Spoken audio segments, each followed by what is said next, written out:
حضرت ہود علیہ السلام کا واقعہ۔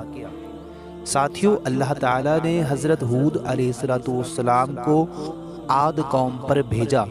وہ قوم لمبے قد، چوڑے جسم اور طاقتوں والی تھی۔ سب سے لمبا اس میں 100 گز کا اور چھوٹا 60 گز کا انسان تھا۔ وہ پتھروں کی پوجا کیا کرتے تھے۔ وہ پتھروں کو کاٹ کر پہاڑوں میں مکان بناتے تھے اور اپنی پتھر دلی کی وجہ سے بتوں پر ایمان لاتے تھے۔ ان میں صرف ایک گروہ تھا جو حضرت ہود علیہ السلام پر ایمان لایا تھا، لیکن مخالفوں کے ڈر سے اپنا ایمان چھپاتا تھا۔ جب حضرت ہود علیہ السلام کی نصیحتیں حد سے زیادہ بڑھ گئیں، تب سب مخالف تکلیف پہنچانے کے لیے تیار ہو گئے۔ مسلمانوں نے حضرت ہود علیہ السلام کو اس کی ساری جانکاری دی۔ حضرت ہود علیہ السلام نے اللہ سے ان کے لیے بد دعا کی۔ عاد قوم کی مصیبتیں۔ بارشیں بند ہو گئیں۔ نتیجہ یہ ہوا کہ وہ باغ کھیتیاں سوکھنے لگی، اکال کی صورت پیدا ہو گئی۔ 7 سال تک یہ سلسلہ چلتا رہا۔ لوگ بھوک اور پیاس سے پریشان ہو گئے۔ ساتھیوں، حضرت ہود علیہ السلام نے بڑی محبت سے کہا کہ ایمان لاؤ اور اپنے آپ کو دوزخ کی آگ سے بچاؤ۔ یہ سب آفتیں کفر کی وجہ سے تم پر آئی ہیں، جن کی اصل وجہ خدا کا انکار اور اس کی عبادت نہ کرنا ہے۔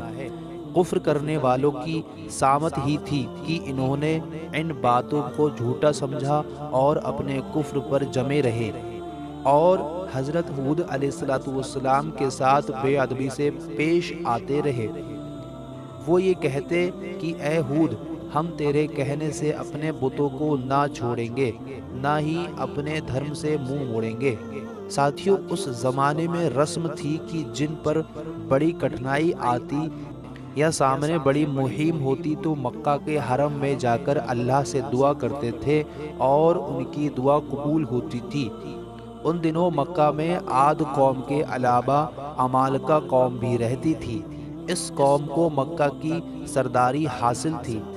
ساتھیوں، جب قوم عاد کے لوگ ان مصیبتوں کا شکار ہوئے تو سرداروں میں سے 70 آدمی وہاں جانے کو تیار ہوئے۔ پوری قوم نے ان کو یہ نصیحت کی کہ مکہ میں جا کر بارش کی دعا مانگیں۔ جب یہ سب منزلیں پوری کر کے مکہ میں پہنچے تو معاویہ بن بکر کے گھر میں رکے۔ وہ ان سب کے کھانے پینے اور راگ رنگ کی محفلیں سجانے لگا۔ یہ لوگ بھوک پیاس کو بھول گئے، کہاں کی دعا اور کہاں کی نماز۔ میزبان کو معلوم تھا کہ یہ لوگ دعا کرنے کے لیے آئے ہیں، لیکن وہ ان لوگوں سے اس لیے نہیں کہتا تھا کہ وہ کہیں گے کہ یہ بڑا کنجوس ہے، کھلانے پلانے سے کتراتا ہے، پھر اپنی قوم میں جا کر مجھے بدنام کریں گے۔ ساتھیوں، آخر اس نے ایک غزل بنائی اور گانے والیوں کو سکھا دیا۔ مضمون اس کا یہ تھا کہ تم اپنی قوم کی مصیبت سے غافل ہو رہے ہو اور بارش کی دعا مانگنے میں کوتاہی کر رہے ہو۔ غزل سن کر ان کو یاد آیا تو پھر رات دن دعا مانگنا شروع کیا اور اپنی قربانیوں کو ذبح کیا۔ مرثید بن میدان ان میں سے ایک شخص تھا جو چھپا ہوا مسلمان تھا۔ وہ حضرت ہود علیہ السلام پر پورا ایمان رکھتا تھا۔ وہ ان لوگوں سے بولا، جب تک حضرت ہود علیہ السلام پر ایمان نہ لاؤ گے تو آپ کا مقصد کبھی پورا نہ ہوگا۔ ساتھیوں، یہ لوگ سمجھ گئے کہ یہ آدمی مسلمان ہو چکا ہے۔ ایسا خیال آتے ہی انہوں نے انہیں الگ کر دیا اور اللہ کے دربار میں دعائی کی۔ اس مدت میں 3 ٹکڑے بادل کے سفید، کالے اور لال پیدا ہوئے اور اس بادل میں سے یہ آواز آئی کہ ان میں سے ایک ٹکڑا اپنا لو اور اس کے بعد اللہ کے حکم کا انتظار کرو۔ ساتھیوں، لوگوں نے سفید اور لال بادل سے منہ موڑ لیا اور کالے بادل پر نگاہ جمائی کہ یہی بارش کرے گا۔ آواز آئی کہ تم نے کالی راکھ والا بادل اپنایا ہے، یہ تمہاری قوم کو نہیں چھوڑے گا اور پوری قوم کو راہ کر کے رکھ دے گا۔ نہ باپ بچے گا اور نہ بیٹا، نہ جانور بچیں گے اور نہ چڑیاں۔ اللہ تعالیٰ نے اس کالے بادل کو قوم عاد پر روانہ کیا۔ اس کالے بادل نے حضرت ہود علیہ السلام کے دشمنوں کو نشانہ بنایا۔ جب قوم والوں نے دیکھا کہ کالی بدلی آئی تو انہوں نے خوش ہو کر دھوم مچائی کہ اس سے ہماری امیدیں پوری ہوں گی، لیکن ان کا یہ خیال صحیح نہیں تھا۔ اس بادل میں اللہ کا عذاب چھپا ہوا تھا۔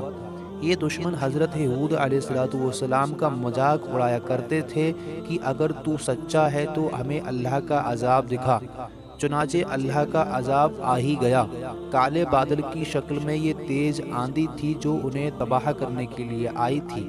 ساتھیوں، جب حضرت ہود علیہ السلام نے دیکھا کہ عذاب آ ہی چکا ہے تو اللہ کے حکم سے 4000 ایمان والوں کو ساتھ لیا اور باہر نکل گئے۔ ایمان والوں سے بولے کہ یہ لوگ ریکھا جو میں نے اللہ کے حکم سے اپنی انگلی سے بنائی ہے، جو اس میں رہے گا اس عذاب کی آندھی سے بچتا رہے گا۔ قوم والے بھی اس مصیبت کو تماشا سمجھ کر جمع ہوئے اور اپنے بال بچوں کو بھی ساتھ لے آئے۔ اتنے میں آندھی کے تیز جھونکے چلنے لگے۔ یہ جھونکے اتنے تیز تھے کہ ان کے مردوں، عورتوں اور جانوروں کو اڑنا شروع کر دیا۔ وہ بکریاں کی طرح ادھر سے ادھر گرنے لگے۔ یہ صورت دیکھ کر قوم کے لوگ گھروں کی اور بھاگے، لیکن اس آندھی طوفان میں گھر ہی کہاں بچے تھے۔ چھتیں اڑ گئیں، دیواریں گر پڑیں، جس سے بہت سے لوگ دب کر مر گئے۔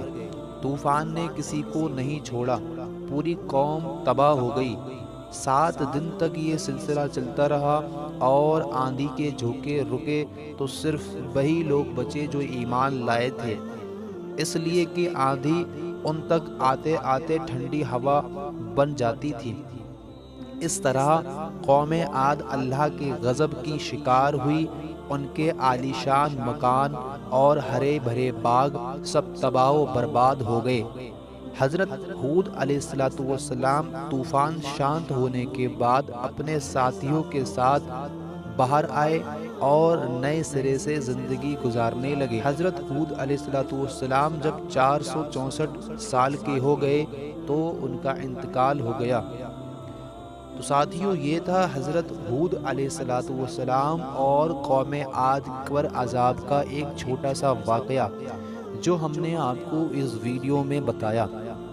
امید ہے آپ کو یہ ویڈیو پسند آئی ہوگی۔ اگر آپ کو یہ ویڈیو پسند آئی ہو تو اس ویڈیو کو لائک کریں اور ہمارے چینل کو سبسکرائب کریں۔ تو ملتے ہیں اگلی ویڈیو میں، تب تک کے لیے خدا حافظ۔